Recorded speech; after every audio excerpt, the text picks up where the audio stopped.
Hi everyone, this is Miss Maggie from Bayport-Blue Library, and welcome to Grow and Learn Storytime. Before we do our craft, we're going to read a story called In a Garden, written by Tim McCanna and illustrated by Amy Sakuro.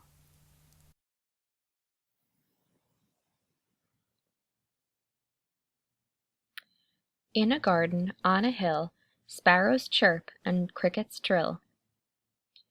In the earth, a single seed sits beside a millipede. Worms and termites dig and toil, moving through the garden soil.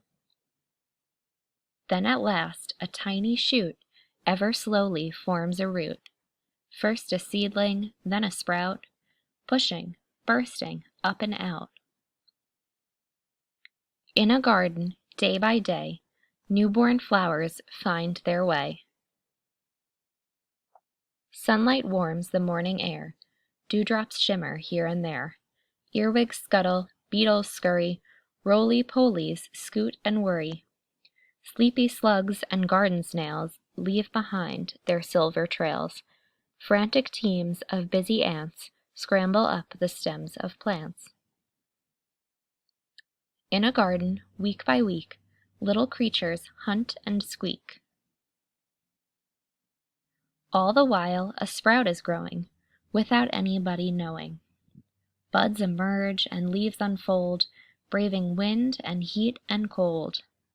Stretching, spreading, open wide, just the perfect place to hide. Underneath it's safe and snug for a lonely ladybug. In a garden, showers fall, dainty drinks for one and all.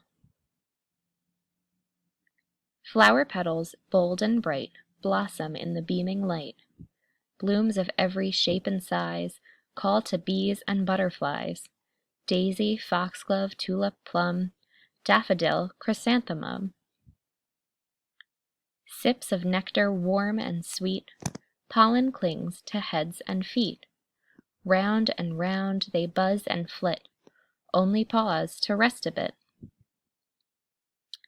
In a garden, bugs aglow, flashing, flying to and fro. Lacewings, gnats, mosquitoes, spiders, dragonflies, and water striders live among the cattail reeds, lily pads, and water weeds. Keeping hid from hungry eyes, using colors to disguise, crafty bugs with clever tricks look like leaves or barks or sticks. In a garden full of green, many moments go unseen. Finding shelter in the shade, careful rows of eggs are laid, as a cool and gentle breeze whispers through the tops of trees. Then a seed slips to the ground, sinking in without a sound. Time goes by, and then life returns to start again. Always changing, never still, in a garden on a hill. The end.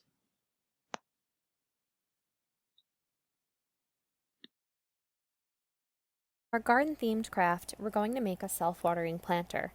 For this, you will need to get an adult to cut a plastic bottle in half for you. You'll also need some string, some scissors, and whatever seeds you want to plant, along with some soil and water. The first step is to cut some string and tie it into a knot on one side.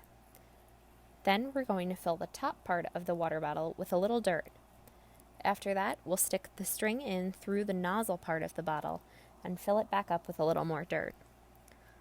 Then we're going to put some water in the bottom half of the bottle and set the top back inside so that the string is absorbing the water. The last part is to poke a little hole in the soil to bury your seed in, and then cover it up and watch it grow.